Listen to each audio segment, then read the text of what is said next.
Hey everyone, Mike from Just Watch, back with another Just Watch review. Today, we are going to take a look at one of Seiko's most popular dive watch options. This one retails for under $500 in the US, and it is often commented on and discussed on Seiko forums and also on Seiko fan pages on Facebook, etc. So I figured, actually a couple months now, I've had this one on the back burner for a while. I figured I would take a look at this watch, grab one of these, and see what all the buzz is about. So that's what we're doing today. It is the SBDC031, also known as the Seiko SUMO. Really strong watch. I think it's a lot of watch for the money.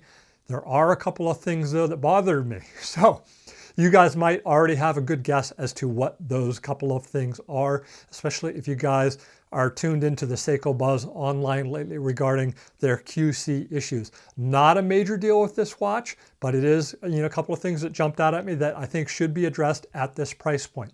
Anyways, let's get this watch under the light, take a closer look, and we will go from there. All right, everybody, thanks for tuning in. Okay, so here we are with the Seiko SBDC031 SUMO. This is a Japanese domestic or JDM model from Seiko. Definitely one of the more popular sub $500 dive watches that Seiko is manufacturing. And I think that is for good reason. You're getting some really nice features for the price from Seiko on this watch. Let's take you through this watch real quick.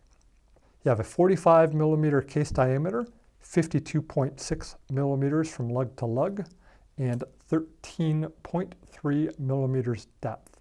Now 45 sounds big, but I have to say this watch wears more like a 43. Definitely does not sit huge on your wrist, and it is not uncomfortable to wear by any means. Seiko did a great job with the case back here so that it wears really nicely on the wrist. Doesn't overwhelm your wrist at all, just has a real nice wrist presence, which I definitely enjoy. Overall construction and fit and finish on this watch is very good. I really like the brushed finish that they applied to the tops of the bracelet and the top of the lugs. Give you a look there.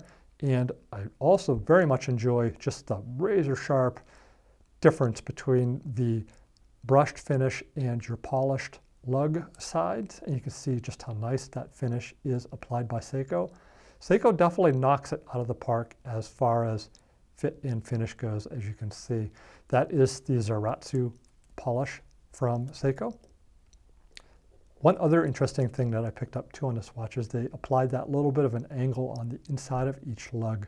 Very reminiscent of what Omega does on a lot of their watches. And I think it gives it a nice look, and they applied a little bit of polish in there too, just gives it a little bit extra.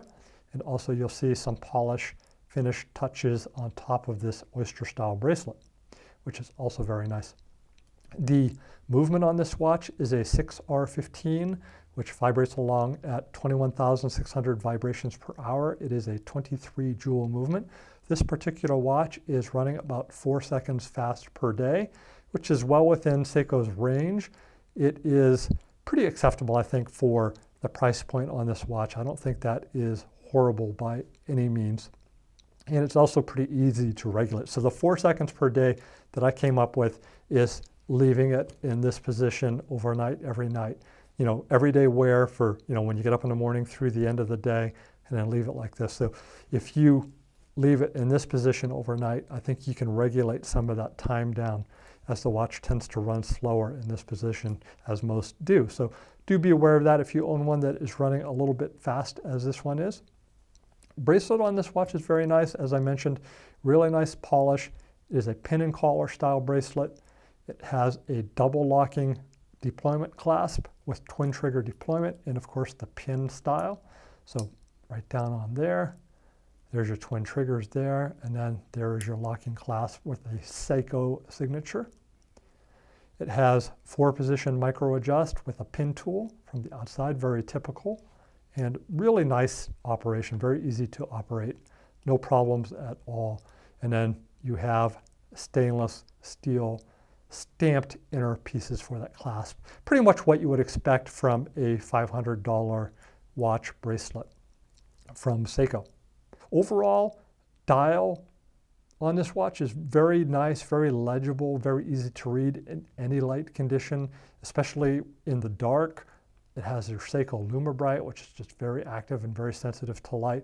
You go outside with this watch on for even a little bit, come back outside or go back inside, and you can see that dial just jumping as far as the loom goes. So Seiko loom is really fun to wear and very active and just great stuff. So I think it's pretty much industry standard these days. You can see you have oversized index markers all the way around the watch, the triangle at the 12, and kind of these obelisk at the 6 and at the 9, and of course your date function at the 3 o'clock. Really nice handset on this watch too. Give you a good look at it there in the reflection. I like this handset a lot. It's very easy to read. I wish that Seiko had used this on their new baby Marine Master, what a lot of people are calling the Marine Master 200, the SBDC061 and 063. I do like it a lot. I do like it better than that broad arrow hand that they used on that watch.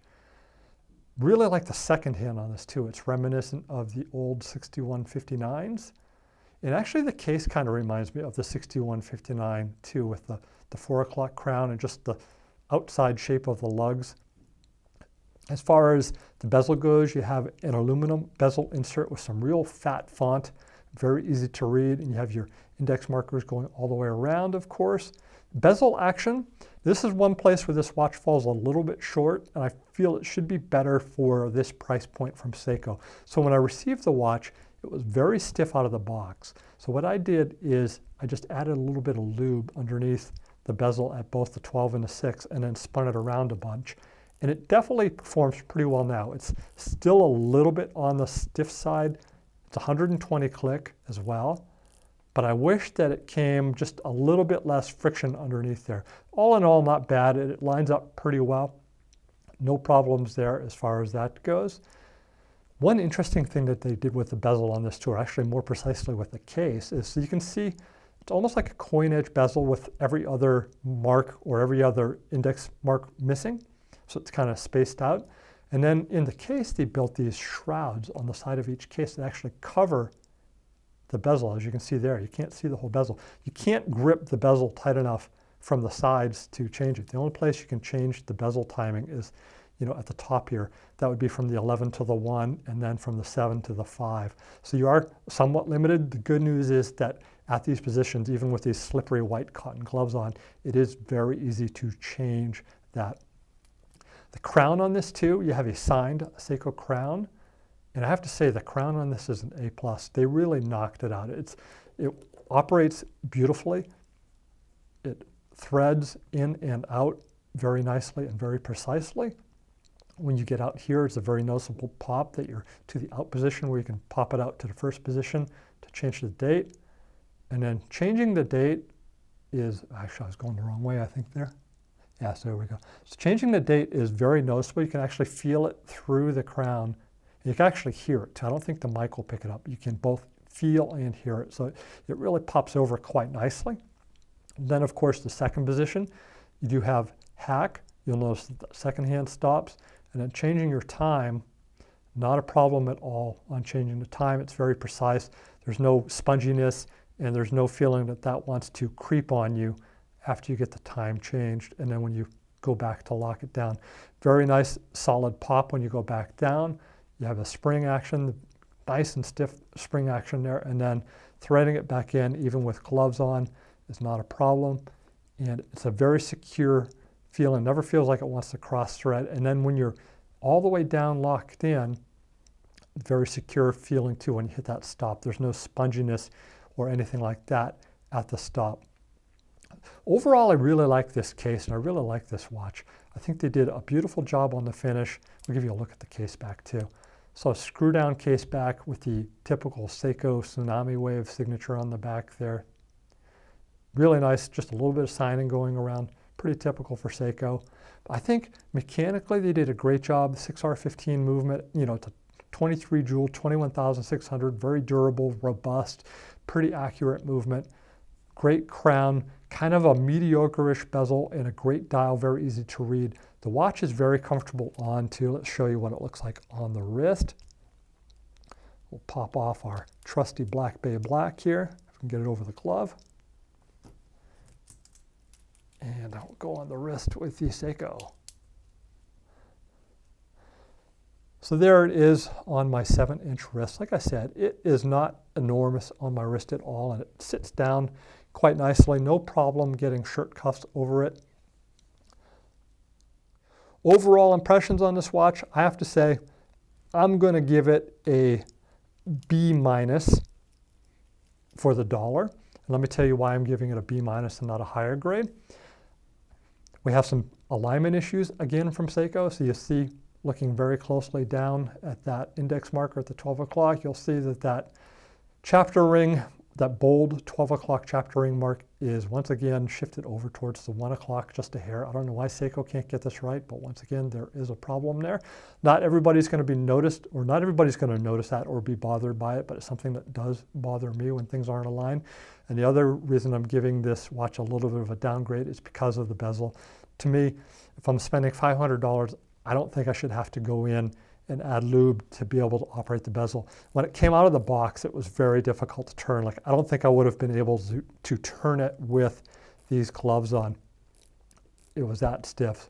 Now that I've done that, the operation's pretty acceptable. Still a little bit on the stiff side and just more than it should be. I think, you know, to me, I don't get why Seiko has a hard time with the bezel action on watches either. They mass produce these things. You know, some of our videos that we've done recently, going back to the Ninja Turtle, one of the best bezels I've ever operated from anybody, including, you know, high-end Swiss watches, just perfect, wonderful bezel, and that's, you know, a $500 or $600 limited edition watch. I don't know what the problem is. You know, put that same operation underneath every watch you make and call it a day. So I don't get it. To me, it seems like Seiko should be able to knock these out all day long and just get it right. So Seiko overall Sumo, great on the wrist, great, easy to read dial, good operations as far as setting time goes, pretty decent timekeeping with the 6R15 movement. Two problems: you have a problem with the bezel and a problem with the chapter alignment again. So other than that, if that type of thing doesn't bother you much, definitely go for it. I don't think you'll be disappointed with the watch. And I also think that they're somewhat all over the place as far as what you're getting for the quality. I haven't seen anything to make me believe otherwise. So I'm not going to give it 2 thumbs up and wholeheartedly endorse this watch, but I do think it's a pretty good watch for the money. If you buy one, make sure you're buying one from a retailer that will let you return it if there are issues. You know, if you get an overly stiff bezel or, you know, a chapter ring that's way out of alignment or what have you. Other than that, I think you'll be fine. I think you'll enjoy this watch for ages. So that's it, everybody, on this Seiko SBDC061 mixed review. I do like the watch. I love the style overall. I like the fat font bezel. I love the dial. I just think that they kind of dropped it a little bit on the bezel and on the, once again, on the chapter ring alignment. All right, everyone. Thank you for tuning into this review of the Seiko SUMO SBDC031. If it's your first time visiting us, please do hit that subscribe button. Also, let us know what you think in your comments, what your experiences are with this watch if you own one. And please do hit that like button. It all helps us spread the good word. All right, everybody, thanks for tuning in. We will see you soon.